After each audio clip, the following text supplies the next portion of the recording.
Most people have fear, but their fear is imaginary fear. It's fear for something that doesn't exist. And that is quite stupid, to be honest, because they follow that fear. Now, if you want to know more, please continue watching. My name is Guido de Valk.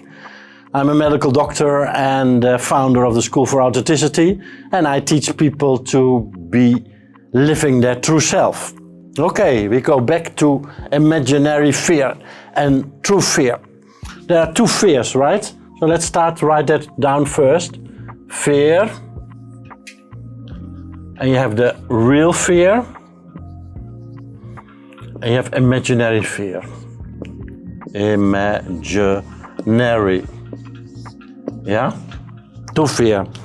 Real fear is there is now fire in this room, and then I should not keep on talking with you, but then I should leave immediately this room. Yeah? Then we talk real fear.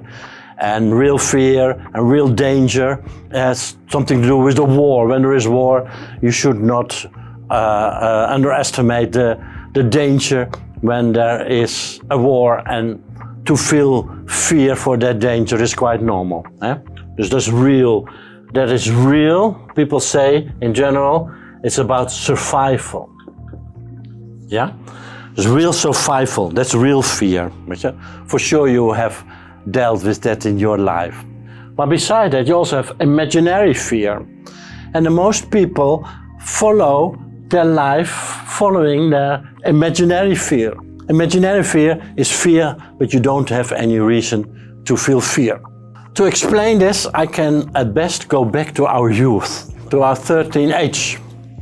Because in that period of life, our brain is not so developed, and our brain cannot distinguish between these two kind of fears, between survival fear and imaginary fear. It cannot. When you're a child, you walk as a child 3-4 years, and you walk around, and then suddenly you walk to the heater and you touch your hand at the heater, and then your body responds, "Ow, it's painful." Now, that's quite survival fear, right? Real fear. But beside that, you walk as a child in your room, and you want to be yourself as a child, especially as a child, especially till the age of 7, then you want to show who you really are. Like I was a child who loved to be very playful, dancing and whatever.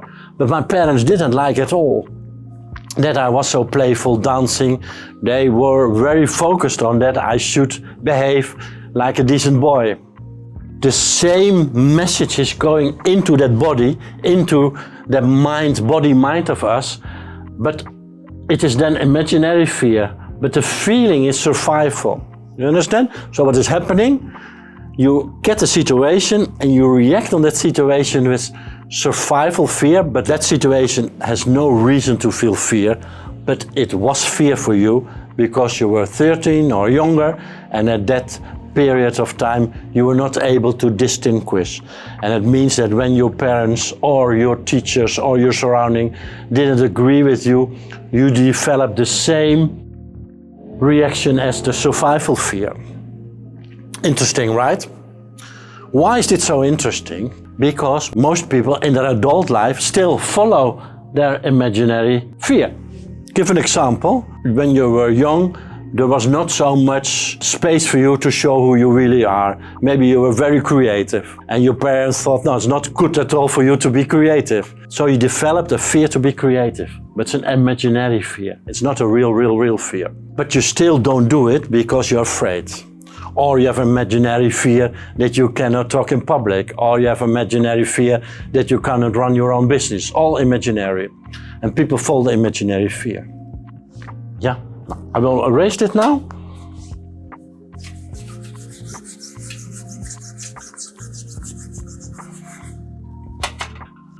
So we talk about imaginary fear. Talk again about fear. It is imaginary, it's not real fear, but the good thing from this imaginary fear is that it is telling you what your true self is. Right?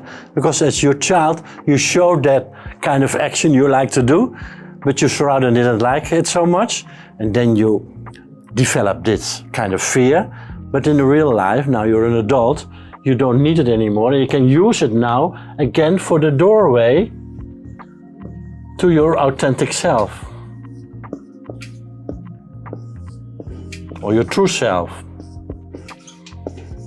Because this is again fear, but we're going to use the fear in a good way, in a fear of knowing yourself what you can do.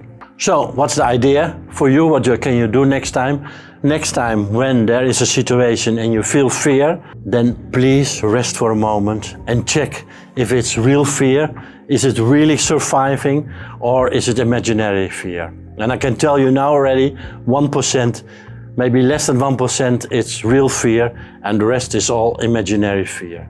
And try to work with that imaginary fear so you can really become your true self and get a better life and create a life you really want. Okay, a small summary.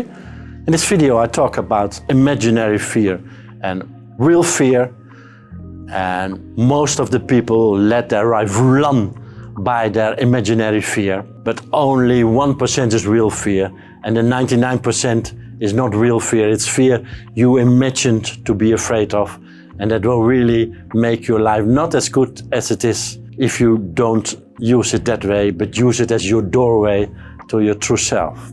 I wish it was interesting for you. If you find it interesting, then I have very good news, because I have a free ebook you can download on our website, and I will write in the description as well. And the free ebook is called Fear is Your Guide, and it is for free, and it tells you how to use your fear in a better way. If you're interested, please download it, and hopefully I see you in the next lesson.